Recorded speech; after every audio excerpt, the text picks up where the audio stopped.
And when I say that we want to come up with a new theory, I will say, let's go back to Adam Smith.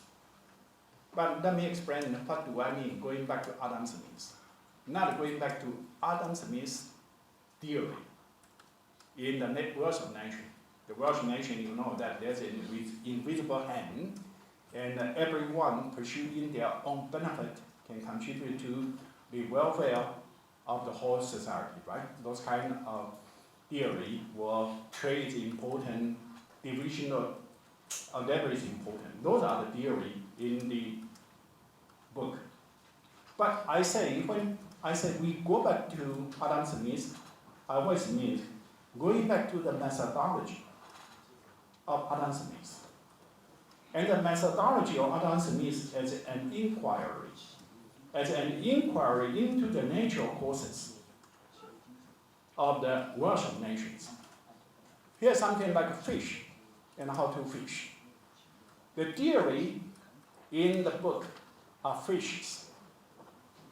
But I want to learn how to fish.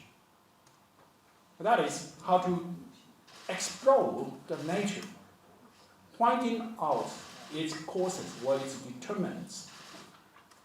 And since we are studying economic development, so we want to understand what are the nature of economic development. The nature of economic development certainly means the expansion of the economy. But the rise of income per person is something, a new phenomenon. According to economic historian like Kuznets or like Madison and so on, they found before the 18th century, actually, the per capita income per person was stagnant. According to some historical studies, that the average annual growth rate of per capita GDP, that is GDP per person, was only 0.05% per year. It took 1,400 years to double per capita income. Only after the 18th century, all of a sudden, the growth rate of per capita GDP increased 20 times from 0.05% to 1%, and the time it took to double per capita GDP reduced from 1,400 years to 70 years. Then it further reduced down to 35 years because the growth rate per capita GDP reached about 2% after the late 19th century up to now. And this kind of new phenomenon, Kuznets said, refer that as a modern economic growth.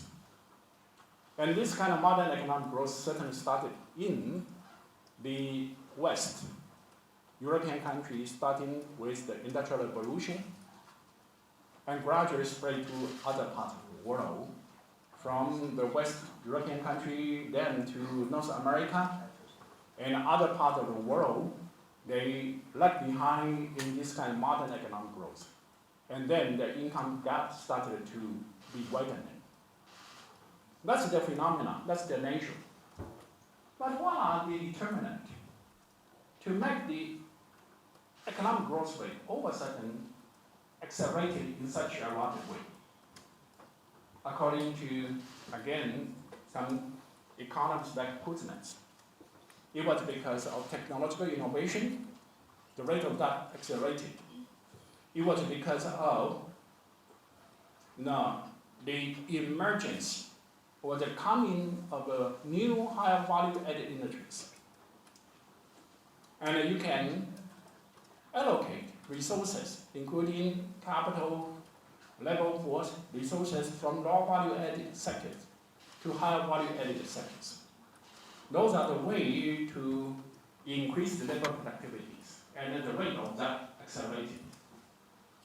And then not only so, once you increase the technology and you move to the high value-added sectors and which require more capitals and so on, then economy scale increase. and the market scope should be increased. And if you want to reach a larger market, you need to have a better infrastructure role.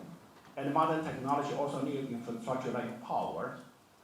And when you have a larger market reach, you started to have market exchanges with people who you don't know. And you need to write a contract, you need to have a contract enforcement, and you need to have a legal system and so on. So the nature of the modern economic growth is on the surface, the rising income per capita, but it's based on something we now call structural changes. That to change the technology, to change the industry, to change the infrastructure, to change the legal system and so on. And those are the structural changes. So by this, economic development is a process of structural change. That is the nature. And we all understand what determines those kind of changes. And so I propose to use the neoclassical approach to study the determinants and the impacts of economic structure. How come countries at a different level of development, their economic structure look different? If you go to a low-income country, let's say in Africa, today more than 70% of the population live in rural area, rely on agriculture for living.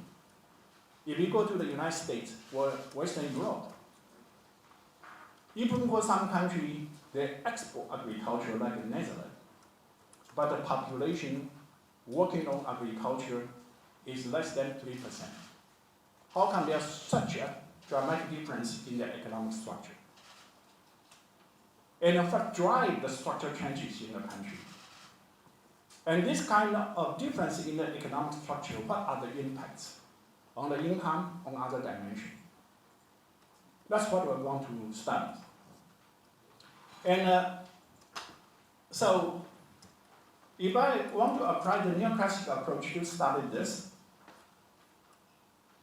by the convention, I should refer this kind of studies as structural economics, just like I apply neoclassical approach to study finance, I call that financial economics.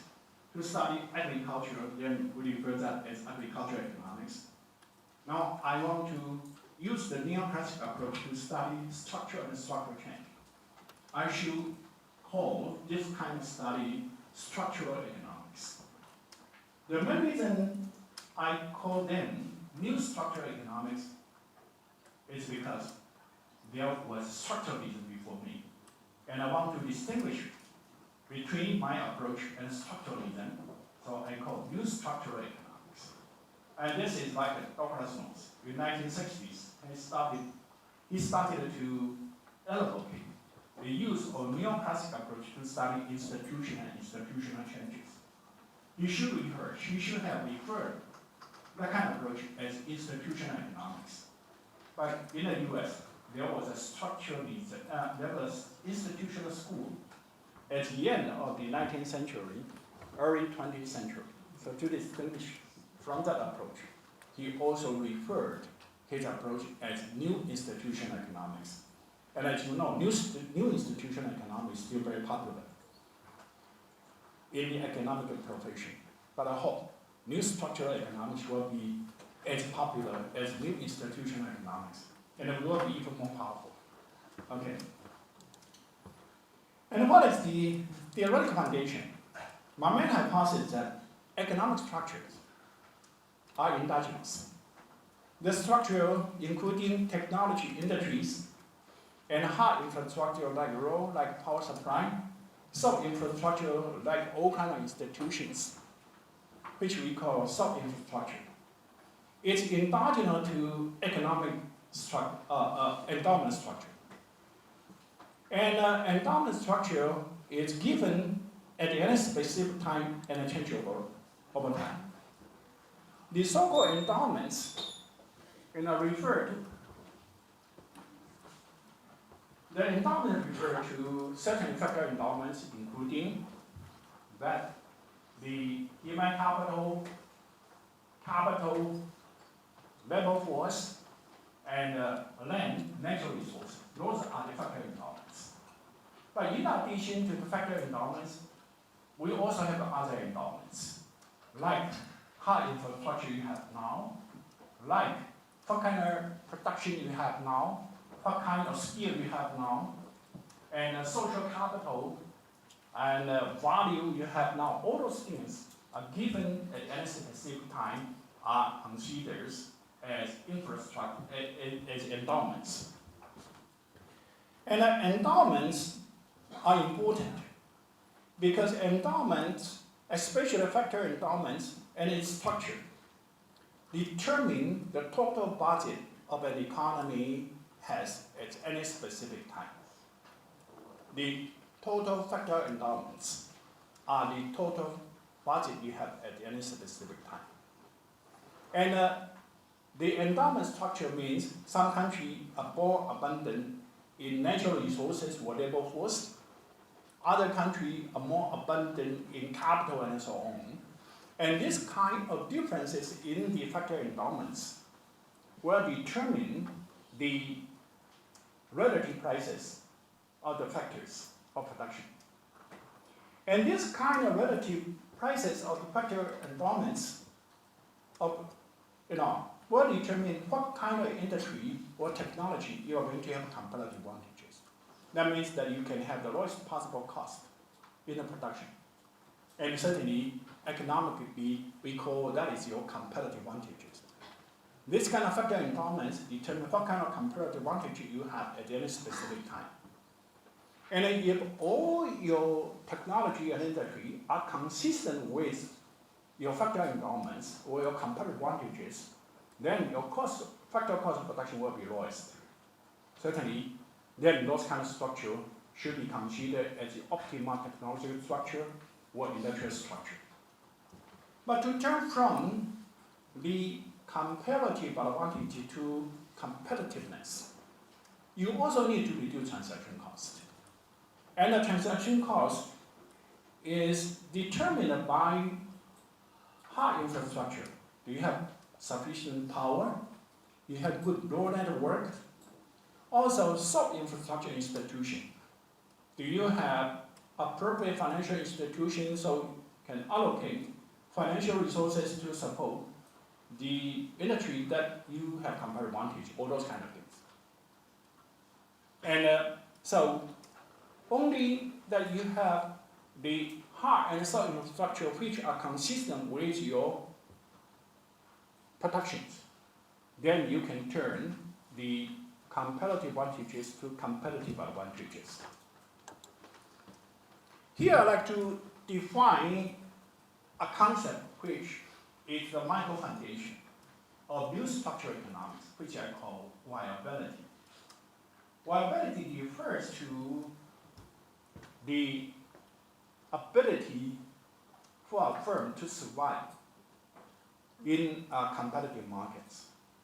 The definition is that if a firm has a normal management, that means the management is fine, normal management. So I assume avoid the management issue. Certainly management is important, but I want to assume that away. If a firm with a normal management can earn socially acceptable profits without external subsidies or protection, certainly when we say external subsidies and protections, in general means the state. In an open competitive market, the firm is viable. This is a very important concept in new structural economics, viability. But what determines the viability of the firm? Well, the viability of the firm depends on whether the industry that this firm operates, the technology this firm uses, are consistent with the competitive advantages determined by the factor endowments.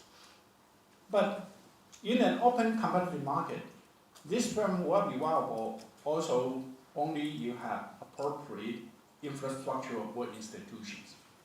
So that is the concept of viability. And this is a new concept, hopefully will become a concept that everyone fully understands in the economic analysis. And the dynamic is that certainly we want the economy to grow all the time. Income can be raised all the time. But if you want to raise the income, you need to improve labor productivities. And then if you want to improve the labor productivity, certainly you need to have better technology and also more capital-intensive industry in order to improve labor productivity. That means you need to have technological innovation in the ability. But according to the new structural economics, since economic structure is endogenous to the endowment structure, so that means what? You need to change your endowment structure first.